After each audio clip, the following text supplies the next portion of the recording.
Students of class 5th standard, Jaffrey Academy of Modern Education Kargil, welcome to computer education chapter number 4। Topic हमारा है computer memory. तो इसमें हमने पढ़ा था इसके टाइप्स ऑफ मेमोरीज़ के बारे में। दो टाइप्स थे, एक प्राइमरी मेमोरी था, दूसरा सेकेंडरी मेमोरी था।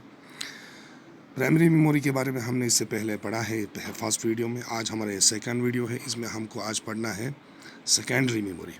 पेज नंबर 34, वहाँ से आगे हमें आज स्टार्ट करना है सेकेंडरी मेमोरी से आगे। We use the secondary memory to store large amount of data and information for a long time। एक लंबे समय के लिए हमको डाटा और इन्फॉर्मेशन को बड़े अमाउंट को हमें स्टोर करके रखना है किसी सेकेंडरी मेमोरी में, तब उस वक्त हम इसको सेकेंडरी मेमोरी को इस्तेमाल करते हैं। A computer uses disks for secondary memory। Let us know about some of disks। तो कंप्यूटर्स इस्तेमाल करते हैं सेकेंडरी मेमोरी के लिए डिस्क्स, और इन डिस्क्स के बारे में हम यहाँ पर पढ़ेंगे। तो पहला है hard disk. This is the basic storage device of a computer। All the programs such as operating systems and data file folders of a computer are stored in it। तो ये एक ऐसा बेसिक स्टोरेज डिवाइस है computer का। इसमें तमाम computer के programmes जैसे ऑपरेटिंग सिस्टम्स होते हैं या डाटा फाइल्स फोल्डर्स होते हैं, वो कंप्यूटर्स के हार्ड डिस्क में स्टोर हो जाते हैं।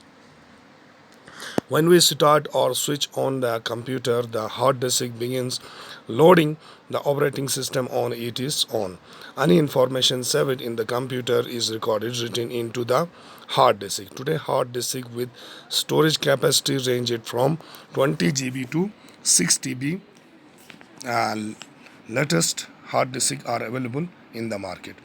तो हम यहाँ पर स्टार्ट करते हैं, जब कंप्यूटर को स्विच ऑन करते हैं तो हार्ड डिस्क से वहाँ से ऑपरेटिंग सिस्टम लोड होना शुरू हो जाता है अपने आप।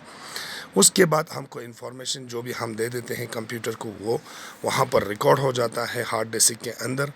और कोई भी काम हमारा फाइल होगा, फोल्डर्स होगा, उसको हम सेव कर सकते हैं कंप्यूटर के हार्ड डिस्क में। और आजकल जो है हार्ड डिस्क जो है स्टोरेज कैपेसिटी वो 20 GB से 6 TB तक, टेराबाइट तक लेटेस्ट हार्ड डिस्क मार्केट में अवेलेबल है। उसके बाद साइबर क्विज में कहते हैं what is the maximum storage capacity of a hard disk. तो वहाँ पर 6 TB अभी लेटेस्ट कहा, तो हम उसको 6 TB कहेंगे। उसके बाद पेज नंबर 35 पर आपको कहते हैं CDs and DVDs। Compact disc CDs are circular in shapes. वो आपको सर्कल में मिलेगा, ठीक है, शेप उसका सर्कल में होगा।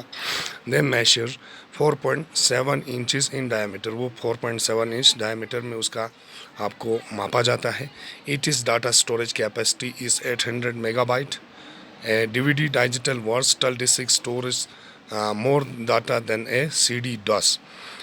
Its storage capacity varies from 4.7 GB gigabyte to 170 GB। तो पहले वाले में आपको 800 मेगाबाइट था कैपेसिटी, वो CD का आपको कैपेसिटी था। और DVD जो है डिजिटल वर्सटल डिस्क, उसमें ज़्यादा हम डाटा और इन्फॉर्मेशन उसमें स्टोर कर सकते हैं।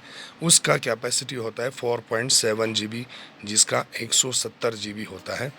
वहाँ पर 170 GB तक होता है 4.7 GB से लेकर।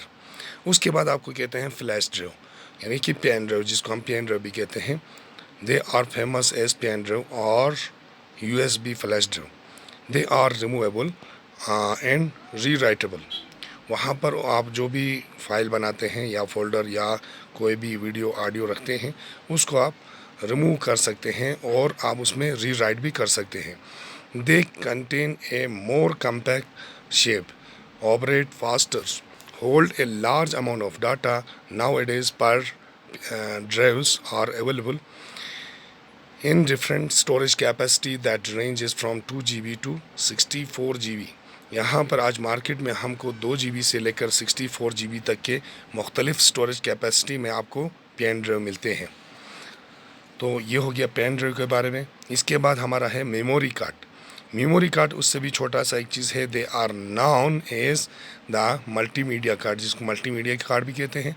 दे लुक लाइक पोस्टेज स्टैम्प, जो एक पोस्टेज स्टैम्प की तरह होता है। जिस तरह से आपने देखा होगा एक स्टैम्प जो डाक में होता है, उस स्टैम्प की तरह होता है। Their storage capacity vary from 256 megabyte to 128 GB gigabyte होगा. They can be accessed by a computer using the multimedia card reader connected through a USB cable. Memory card are basically used in digital cameras and cell phones. तो memory card जो है उससे multimedia card भी कहते हैं. वो दिखने में आपको एक पोस्टेज स्टैम्प की तरह होगा और यहाँ पर इसकी कैपेसिटी जो है वो 256 मेगाबाइट से 128 गीगाबाइट तक होगा. और यहाँ पर आप इसको कंप्यूटर में इस्तेमाल इस तरह से कर सकते हैं, उसमें मल्टीमीडिया कार्ड रिकॉर्डर कनेक्ट होना चाहिए एक USB केबल के ज़रिए. और मेमोरी कार्ड जो है वो बेसिकली यूज़ होता है डिजिटल कैमरा के लिए और सेल फोन्स के लिए. तो ये हो गया dear students secondary memory units. हम कल पढ़ेंगे यूनिट्स ऑफ मेमोरीज़ के आगे. तब तक के लिए खुदा हाफिज़, good bye, all the best.